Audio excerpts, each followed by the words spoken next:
शिवसकाळ मित्रांनो गेल्या 2-3 महिन्यापासून आम्ही ट्रेक करणं बंद केलं होतं. कोविड बाकीचे काही कारणं होते त्याच्यामुळे. आज आम्ही खूप दिवसानंतर नाशिकजवळ 36 किलोमीटर अंतरावरती एक वाघेरा म्हणून किल्ला आहे, दुर्लक्षित किल्ला आहे, त्या ठिकाणी आलो आहे.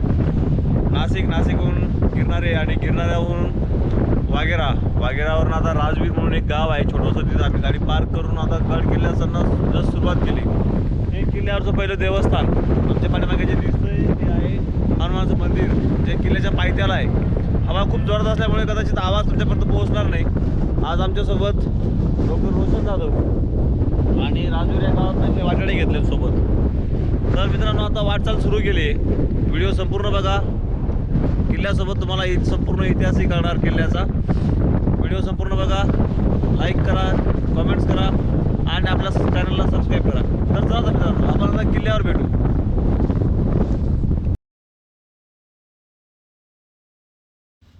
मित्रांनो हे आहे किल्ल्यावरील पहिले देवस्थान. जसं आपण प्रत्येक गावामध्ये एंट्री केल्यानंतर आपल्याला पाहायला मिळतं हनुमानाची मूर्ती किंवा हनुमानाचं मंदिर. तसंच किल्ल्यावरती कधीही सुरुवात करत असताना किल्ले चढायला त्यावेळी आपल्याला सर्वात पहिले दर्शन घडतं ते हनुमानाचं. तसे हनुमानाचं दर्शन आपल्याला घडलं. पुढे गेल्यानंतर वाघेरा किल्ल्याचे जे देवस्थान असेल ते हे किल्ल्याचे जे ज्याच्यावर नाव पडलं ते हे वाघेरा हे ठिकाण. हे किल्ल्याचे अवशेष आपण समोर बघतो आहोत. ॲक्च्युली इथे शिपाई राहत असतील किल्ल्यावरचे, कारण की हा किल्ल्याच्या जस्ट सुरुवात झाली आणि त्यानंतर आम्हाला हे किल्ल्याचे अवशेष पाहायला भेटले. हे की आपण जे समोर बघतो आहोत ही किल्ल्यावरची अवघड अशी चढण रस्ता, दोघं साईडला खूप मोठी दरी आणि मध्येच हा रस्ता आहे, समोर बघू शकतो तुम्ही. आणि त्यानंतर आता आपण जाणार आहोत ती गुफेजवळ. मित्रांनो ही समोरची दिसते ही गुफा. या गुफेचं जस्ट कोरण्याचं काम चाललं आहे. म्हणजे ही कुठेपर्यंत नेते किल्ल्याच्या ती माहिती नाही, पण आम्ही पण मध्ये जाऊन बघण्याचा प्रयत्न केला. तर मी तुम्हाला दाखवतो की ती खोल आहे आणि कशी आहे ती.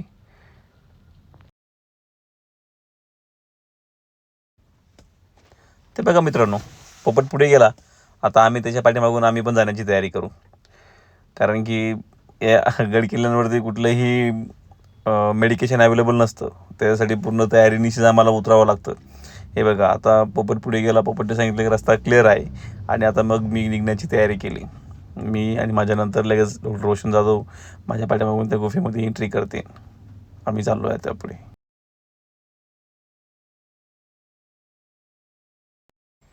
मित्रांनो आम्ही गुफेत गेलो, पण असं काही विशेष काही पाहायला मिळालं नाही.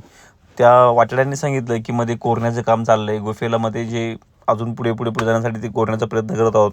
आम्ही मध्ये गेलो, पण मध्येच एका ठिकाणी आम्हाला स्टॉप लागला. मग तिथून आम्ही पुन्हा परत पाठीमागे फिरलो.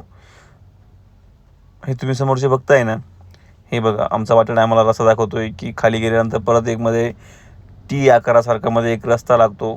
मध्ये गेले की त्याच्यामध्ये अजून पुढे गेले की मग आपल्याला हे असं पाहायला भेटतं. हे बघा हा स्टॉप आहे. ही समोरची जाळी दिसते तो स्टॉपच आहे. त्यानंतर आपल्याला परत मागे फिरावं लागेल.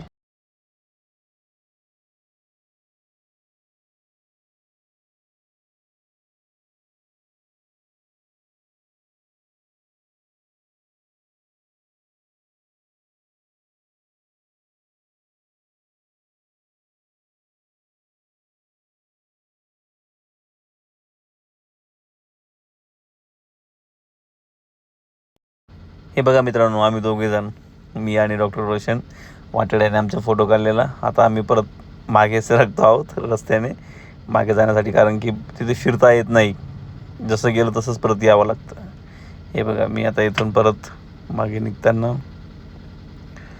निघालो मित्रांनो. चला आपण पुढे किल्ल्यावर जाऊ. किल्ल्याचं सर्वोच्च ठिकाण आणि पाण्याची टाकी बघू.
शिवसका मित्रांनो आम्ही किल्ल्याच्या सर्वोच्च ठिकाणी आहोत. हवा खूप जोरात चालू असल्यामुळे माझा आवाज तुमच्यापर्यंत पोहोचतो की मला माहिती नाही. आता किल्ल्याच्या काही गुफा बघितल्या, पाण्याची टाकी बघितले, वाड्याचे अवशेष बघितले. हा किल्ला कळसुबाईच्या डोंगर रांगेतला आहे. किल्ल्याची चढाई तशी सोपी आहे. किल्ल्याची उंची 3444 फूट उंच आहे. किल्ल्याचा असा विशेष काही इतिहास नाही आहे. रामशेज जवळील किल्ला म्हणू शकतो आपण. आता आपण किल्ल्याचा अँगल बघू. देवस्थान आणि माझ्याबरोबरचे वाटाडे डॉक्टर कुशल जाधव.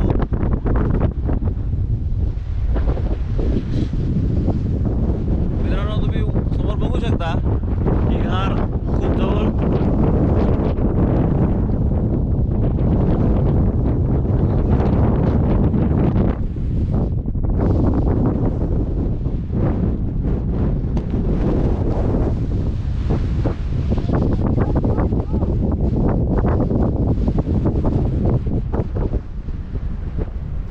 मित्रांनो तुम्ही आता समोर जे बघत आहात ना, ते प्रत्येक किल्ल्यावरती जसं वरती महादेवाचं मंदिर असतं, किल्ल्याचं देवस्थान असतं, ते तसं ह्या किल्ल्यावरही महादेवाचं मंदिर होतं. तिथे आम्ही आता मी आणि डॉक्टर रोशन जाधव महादेवाचं दर्शन घेऊन मग तुम्हाला पुढे किल्ल्यावरील घरे, किल्ल्यावरील गावानंतर किल्लेदाराचं घर, पाण्याचे टाक हे सर्व काही दाखवून मग आम्ही गड किल्ला पायउतार होणार. आता महादेवाचं दर्शन घेतो कारण खूप वेळ झाला आहे आता आणि निघतो.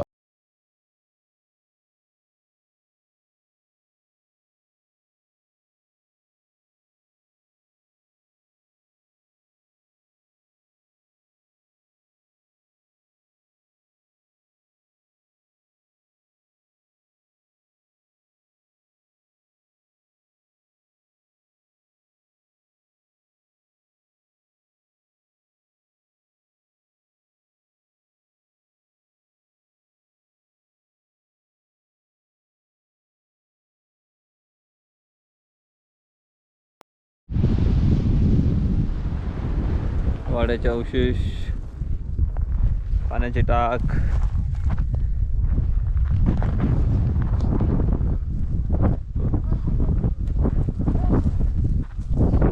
चला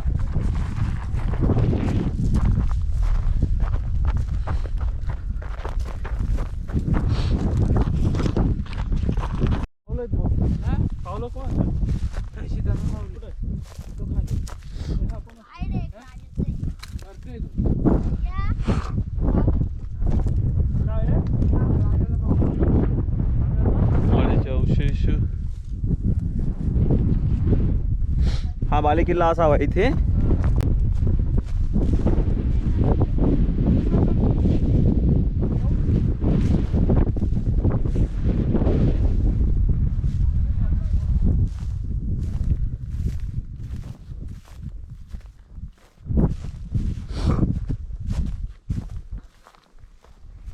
आम्ही त्या तिथून वरून खाली आलो. माझ्या मते वरती देवस्थान असावं आणि या इथे किल्ल्यावरचे राहणारे किल्लेदार इथे राहत असतील.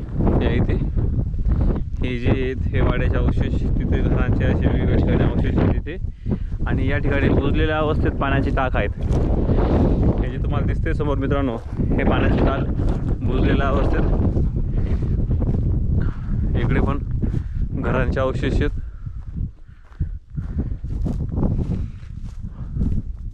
माझ्या मते हा किल्ला फक्त टेहळणीसाठी वापरला गेलेला असावा. या शेजारच्या परिसरावरती लक्ष ठेवण्यासाठी या किल्ल्याचा उपयोग करण्यात यावा असं मला वाटतं. कारण की इथे असं विशेष मनुष्यवस्ती त्यावेळी राहत नसेल. तुम्हाला समोर जो दिसतोय तो वाघेरा डॅम.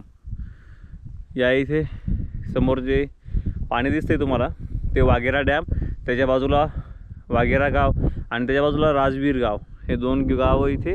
आणि त्या राजवीर या गावात आपण आपली गाडी पार्क करून असं वरती आता चढून वरती देवाचं दर्शन घेऊन आता इथे वाड्याचे अवशेष बघून आणि आपण परतीच्या प्रवासाला सुरुवात करणार आहोत. हे इथे पाण्याची टाक असावे. हे वाड्याचे अवशेष. या इथे कुठेतरी हनुमानाचं मंदिर म्हणतात, ते हनुमानाचं मंदिर आम्ही शोधतो आहोत. ते सापडलं तर तुम्हाला आम्ही नक्की दाखवू. वाडा हे त्यावेळी इथे बाथरूम वगैरे असावे त्या ठिकाणी. आणि हा वाडा राजाचा वाडा किंवा किल्लेदाराचा वाडा आणि त्याच्यासमोर हे प्रजेची घरं असतील. इथे तुम्ही समोर बघू शकता हा इथे वाडा आणि त्यासमोर हे वाड्यांचे घरांचे अवशेष किल्ल्याच्या या घराच्या चारी बाजूला.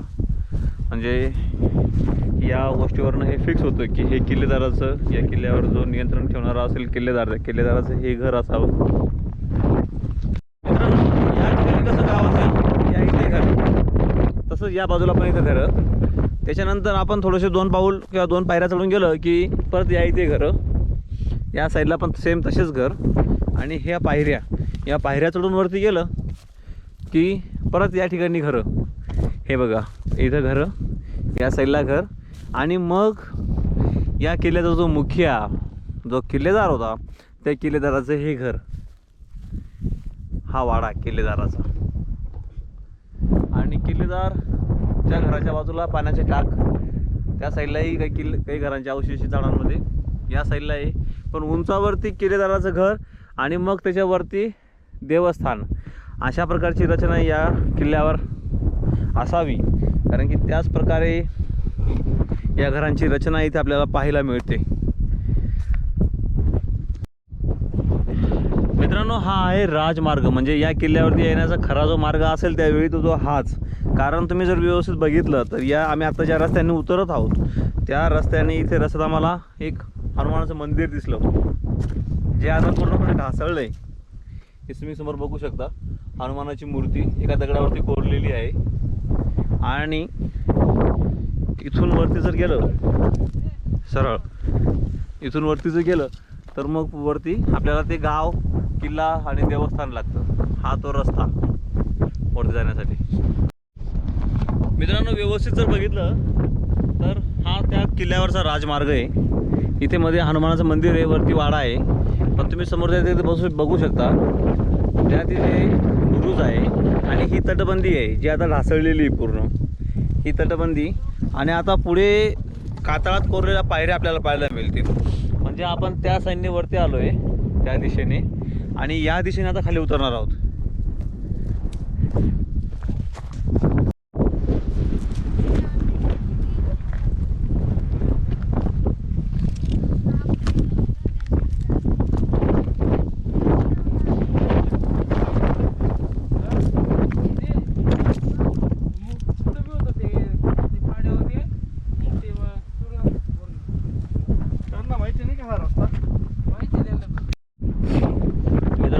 बघितलं तर तो जो पोपट ते ज्या रस्त्याने उतरतोय हा तो राजमार्ग, कातळात कोरलेल्या पायऱ्या, हा अशा या आता जिथे रोशन आता उतरत आहेत या पायऱ्या ज्या आहेत या कातळात कोरलेल्या,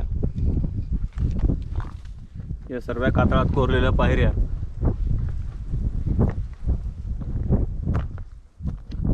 आणि पुढे ते गाव, हनुमानाचं मंदिर.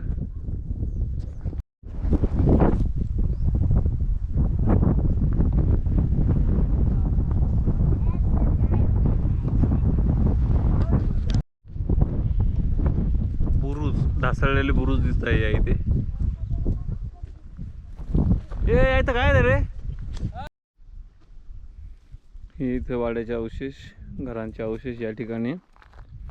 या इथे गाव असेल, या इथून वरती जायचं. ज्या तुम्हाला मी कातळात कोरलेल्या पायऱ्या दाखवल्या त्या पायऱ्यांनी वरती गेले की वरती किल्लेदाराचे आणि जे काही त्यांचं मंत्रिमंडळ असेल त्याची वरती घरं आणि मग वरती देवस्थान, अशी या किल्ल्याची रचना असेल त्यावेळी.